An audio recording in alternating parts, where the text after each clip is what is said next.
The island has no reason to be famous. It sits off the coast of western Antarctica, a cold shelf of rock and ice that most people could not locate on a map if they tried. Rothschild Island. Named in 1904 by a French naval officer, whose expedition, the records confirm, had been funded by that very family. That detail by itself is not alarming. Wealthy patrons funded expeditions in the early 20th century, the way venture capitalists fund startups today.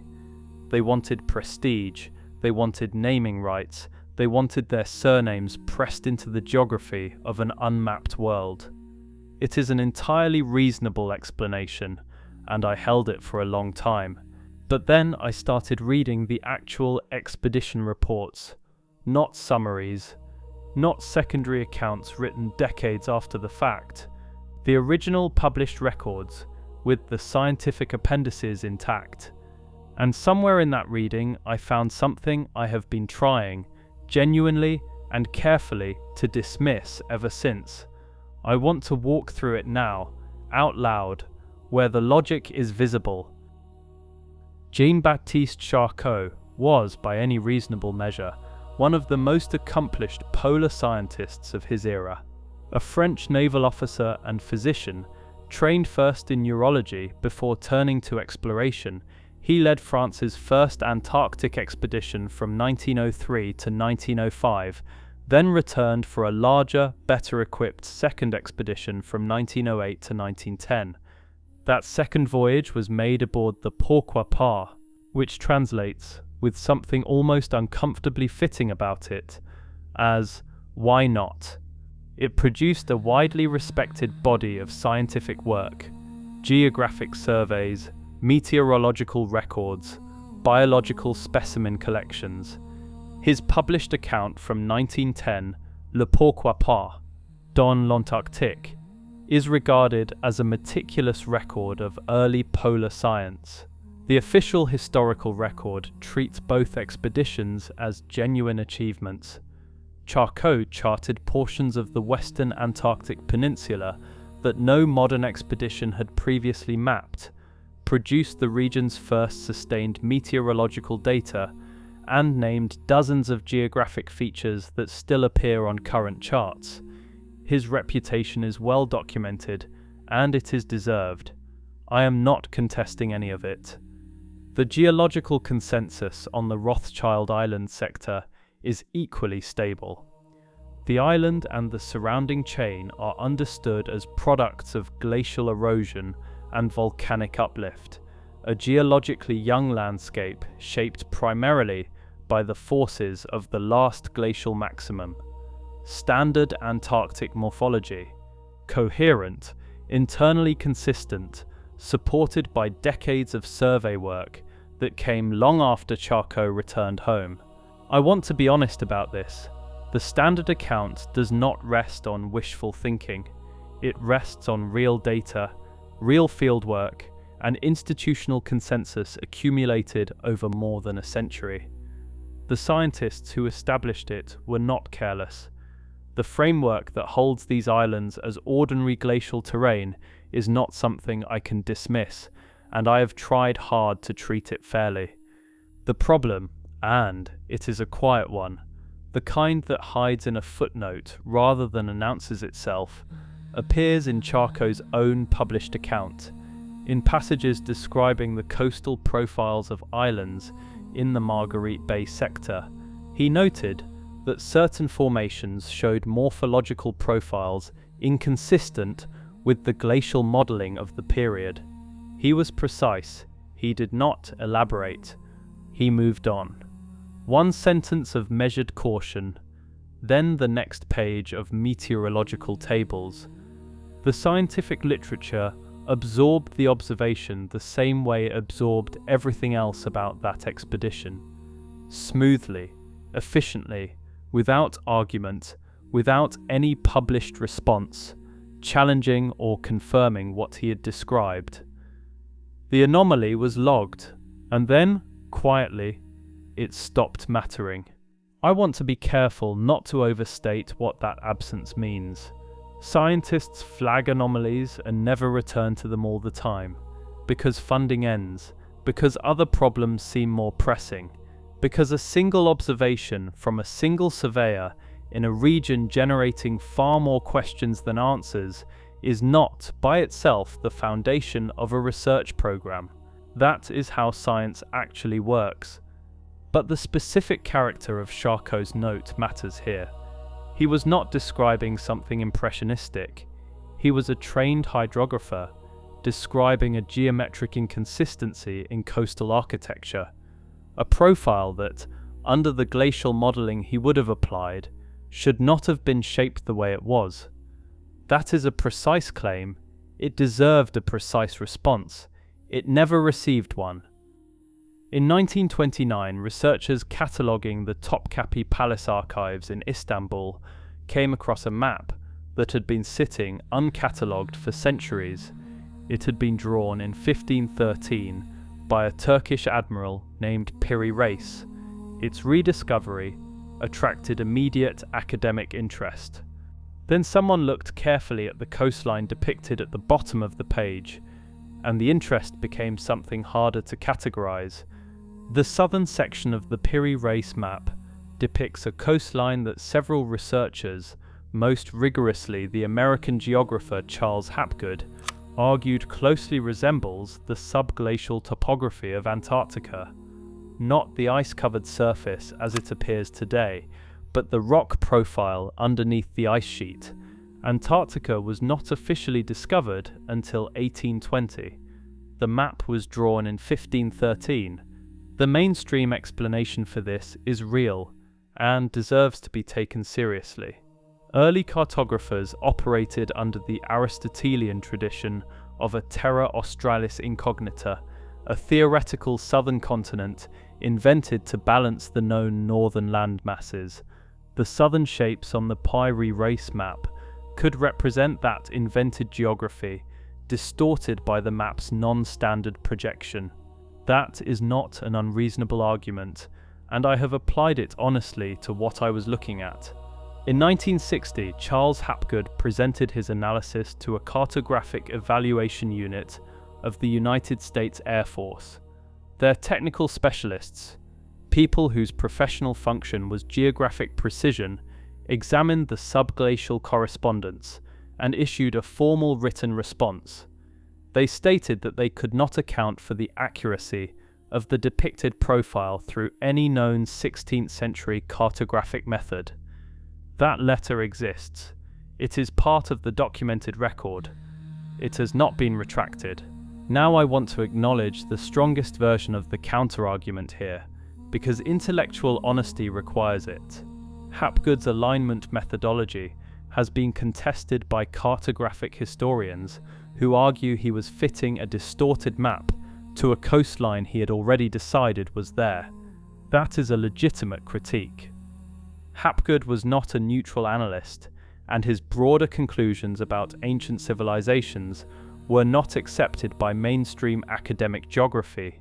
But the Air Force response does not depend on Hapgood's methodology.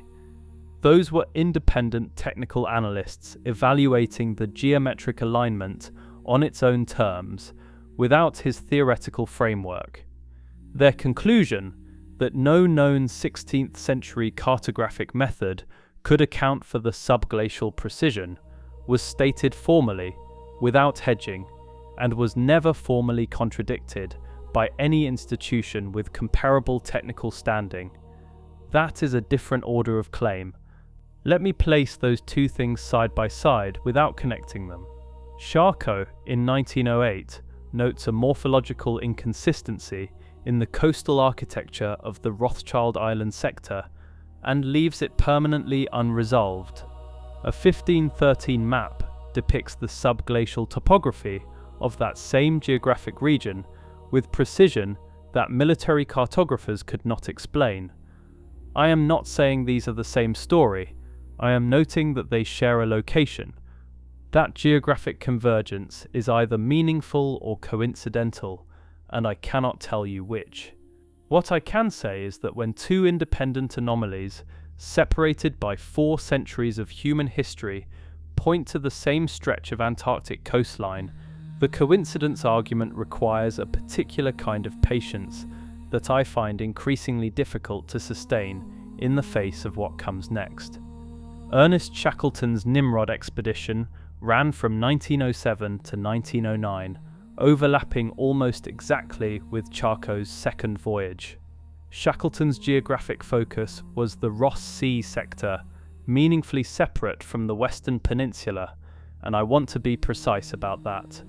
But both expeditions produced reports in which specific anomalous observations were formally noted and then, without any subsequent academic engagement, left permanently unresolved.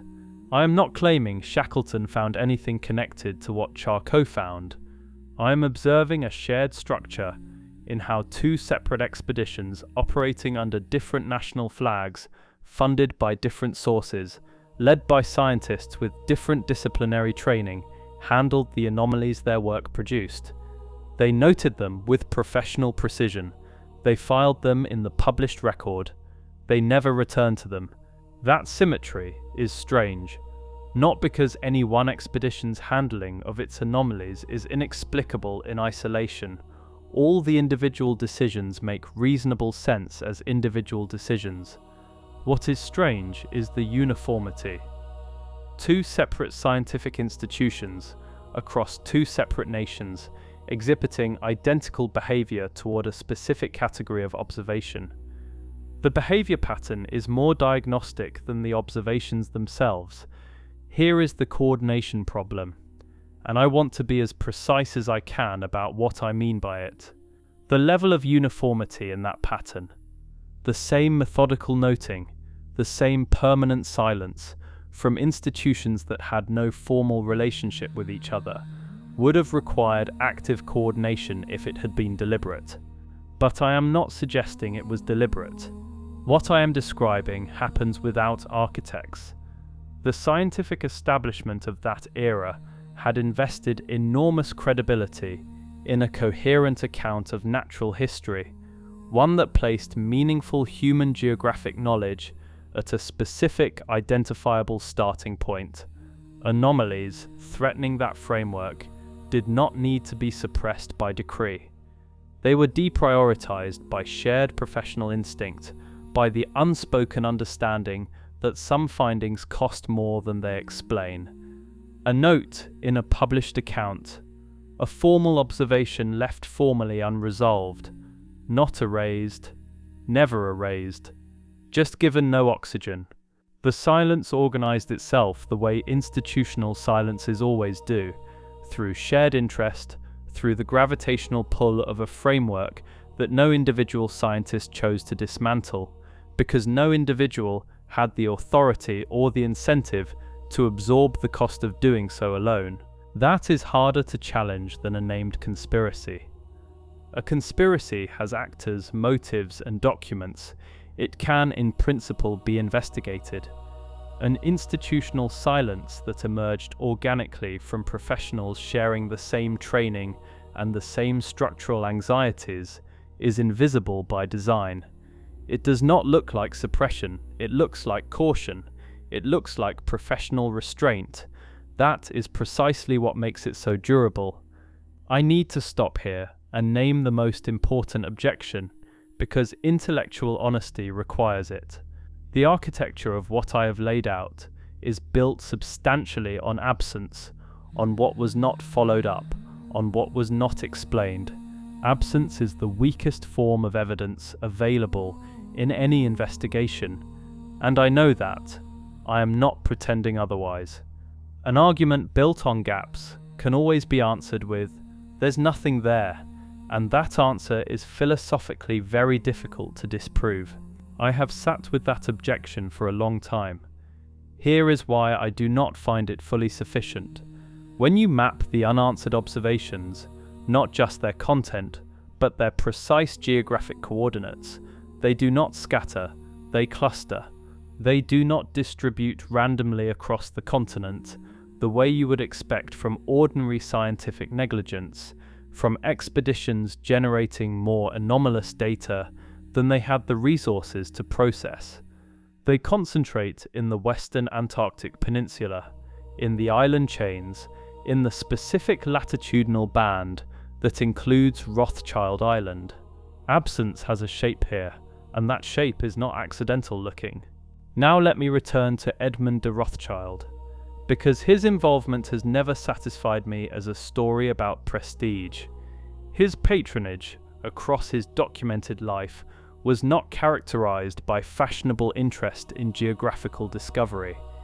It was characterized by precision, by long-term thinking, and by investment in things he had specific reasons to understand. The polar expedition is an anomaly in his own portfolio. Why Antarctica in 1903?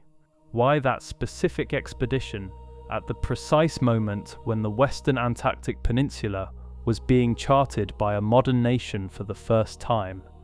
The conventional answer, prestige, the fashionable interest of wealthy patrons in geographic discovery, is not a bad one. I have offered it to myself honestly. But it sits uncomfortably with what the biographical record tells us about how he made decisions. Edmond de Rothschild's documented investments were almost uniformly precise and purposeful. His agricultural support in Palestine was long-term and built on intimate knowledge of what he was funding. His patronage of French vineyard infrastructure reflected the same calculus. He was not a man who gave money to fashionable causes. He gave money to things he had specific reason to care about, and specific reason to understand.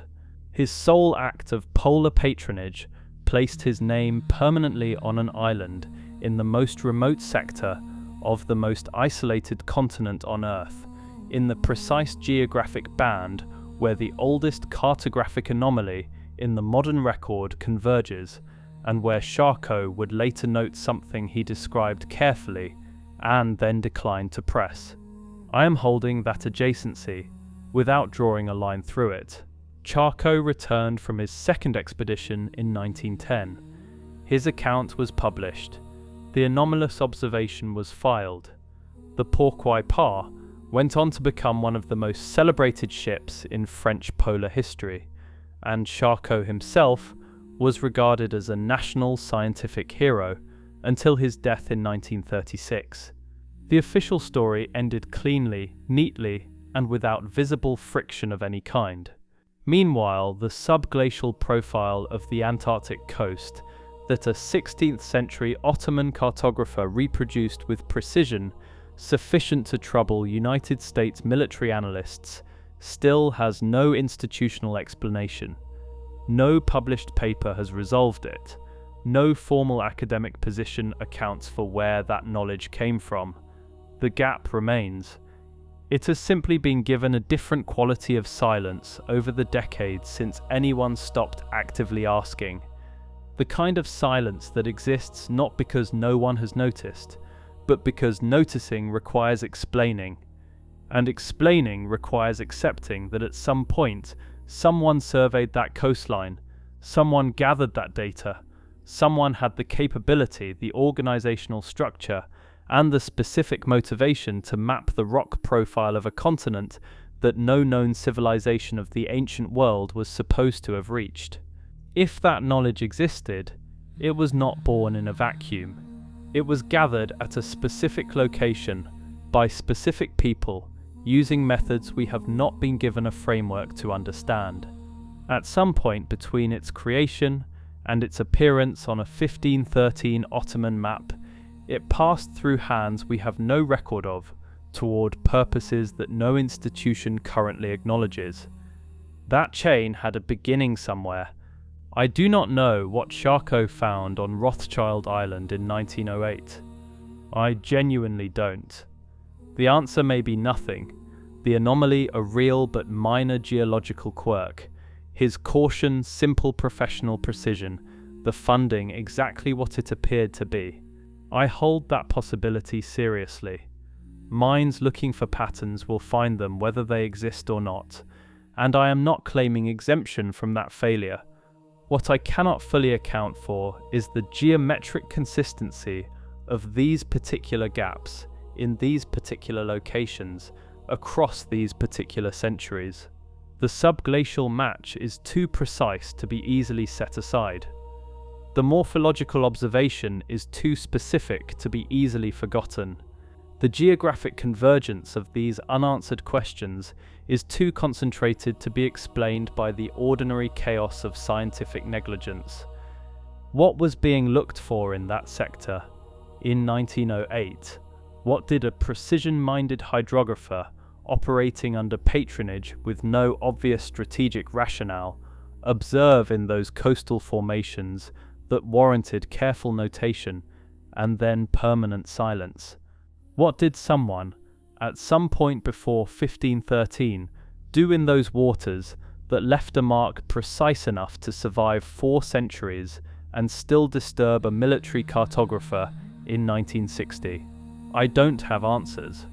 What I have is the shape of the silence, the geographic precision of what was left unresolved, the institutional symmetry of how it was left, and the quiet fact that someone decided it was worth spending significant private money to be among the first to arrive at the edge of the most isolated landmass on Earth. Decisions like that are made for reasons. Rothschild Island, a name on a map at the bottom of the world, placed there by a meticulous scientist funded by a man whose usual investments were specific, purposeful, and not given to impulse. An island sitting in the precise latitudinal band where a 500-year-old cartographic puzzle converges. Visited carefully once, described carefully once, and then, quietly, left alone. The subglacial profile of the Antarctic coast has an origin. That data came from somewhere. It was gathered by someone who was standing at a vantage point that the accepted history of human civilization says no one should have been standing at.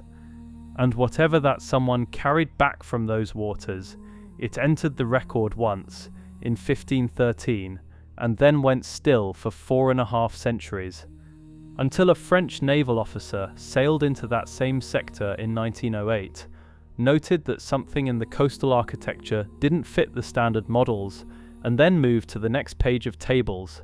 The question is not whether he saw something, the question is whether he understood what he was looking at, and whether anyone who later read that published account, in quiet, understood it too.